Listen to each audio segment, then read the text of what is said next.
Hi guys. Hi guys. Hi guys. So I am finally filming my Q&A video.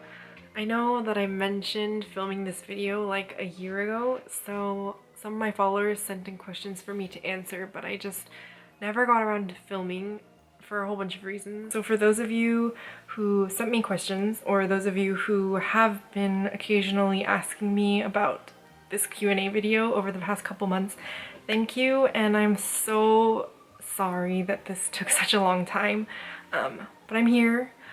It's nighttime, so the lighting is terrible. I have a pimple on my chin. My hair is a mess because I just took a shower. But we're just gonna roll with it. I'm aware that a lot of my followers are following me because of my job, or they found me through something related to my work, so I'll start off the Q&A with questions that are related to my job. So the first question is, what exactly is your job? So this is definitely the question that I get the most. I do pretty much anything that's needed of me, which is why it's kind of hard for me to like pinpoint a specific job title. But I do interpreting and hosting for interviews or press conferences, and then I also do on-stage interpreting for the concert or event itself. And then the other side of my job is like the tour management, artist relations side of it. So I'm in charge of planning out the logistics for the event, and then I also handle communications and negotiations with the artist agency. And then during the event or the tour itself, I'm pretty much with the artist at all times. So when they step foot in the airport, I'm there to pick them up. And then I take them to their hotel. I make sure that they are fed and taken care of. I take them to all of their different schedules. I handle any problems that the artist or the staff notifies me of. And then on the last day, I take them back to the airport. That's pretty much what my job is. Second question is, which artists have you worked with and for how long? I have worked with BTS, B1A4, Teen Top, VIX, and I think those are the only artists that I've like worked with directly for one of their solo events. For BTS, I worked with them when they came to LA for KCON 2014. So I picked them up at the airport, and then I was with them while they were filming Go BTS with Mnet, and then I was with them during KCON as well. And then I worked with Rapmon when he came to LA to work on his mixtape.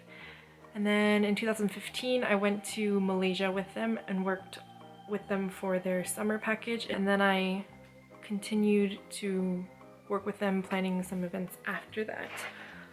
For B1A4, I went to Manila with them and helped them with their concert there, and then I saw them when they came to the US for their US tour, and then I went to Malaysia with them a couple months after for another event.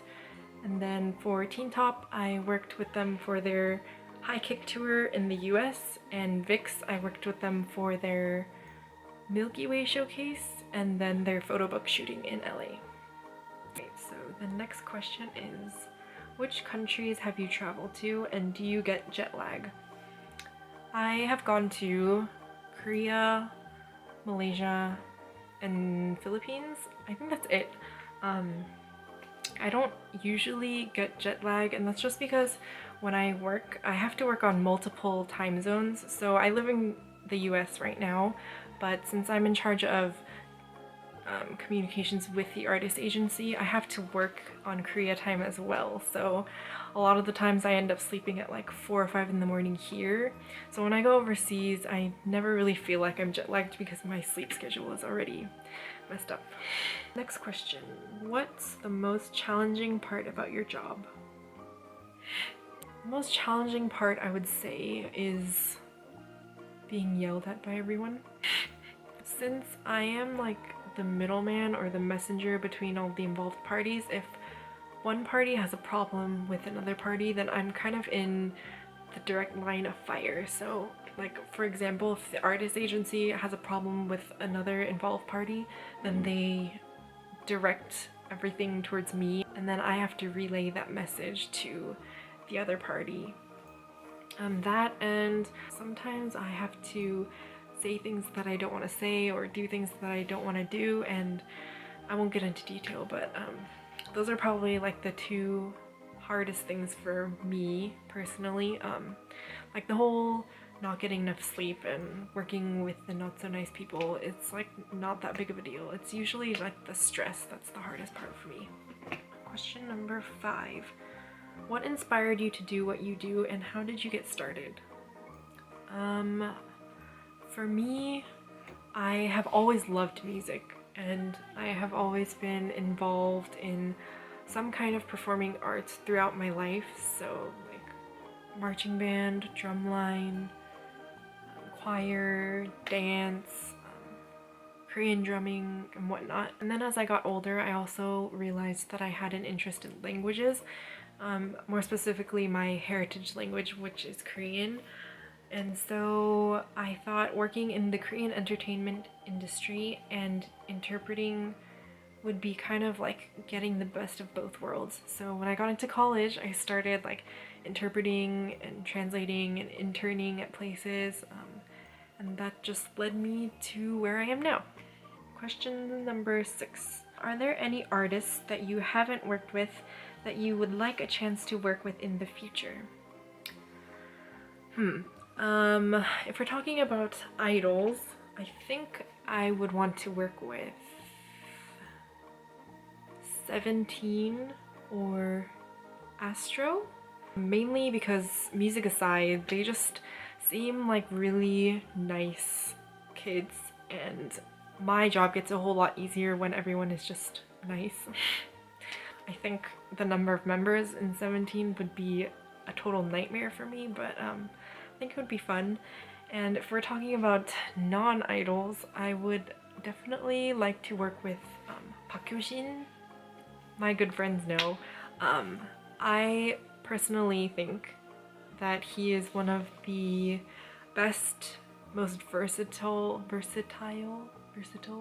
singers in Korea, and I just respect him a lot as an artist. So if I ever had the opportunity to be involved in one of his events, I think I would be very honored.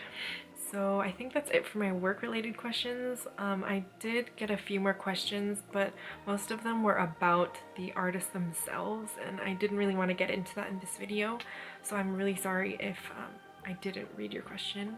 So now I'll get into the questions about me. So the first question is, how old are you? I got this question a lot, actually, and I never really answered because I didn't want people to make assumptions about me or my work ability or my work ethic based on my age. But I guess I'll be revealing it here.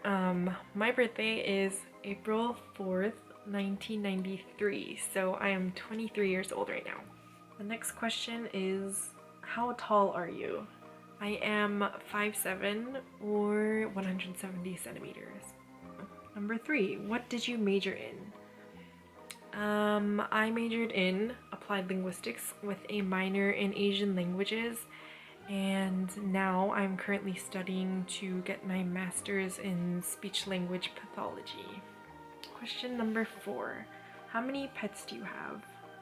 I technically don't have any pets of my own, but my sister has a dog. She's a mini Australian Shepherd, and I spend a lot of time with her, and I babysit her a lot, so I just say she's half mine, and she likes me better.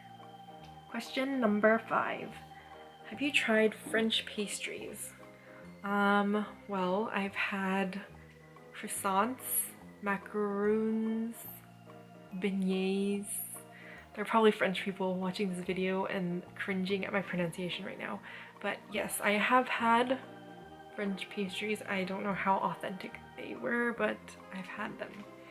The last question, what is your personality type? Okay, is anyone else like this? I take those personality tests online but then I end up with like a different result every time. So like I get ISTJ a lot, but then those two middle letters are like so close to the 50% mark that they like change a lot. So like sometimes I'll get ISTJ and then sometimes I'll get ISFJ and then I don't know. So I guess those personality tests just can't make up their mind about me, but all I know for sure is that I am introverted, and then the other letters I have no idea.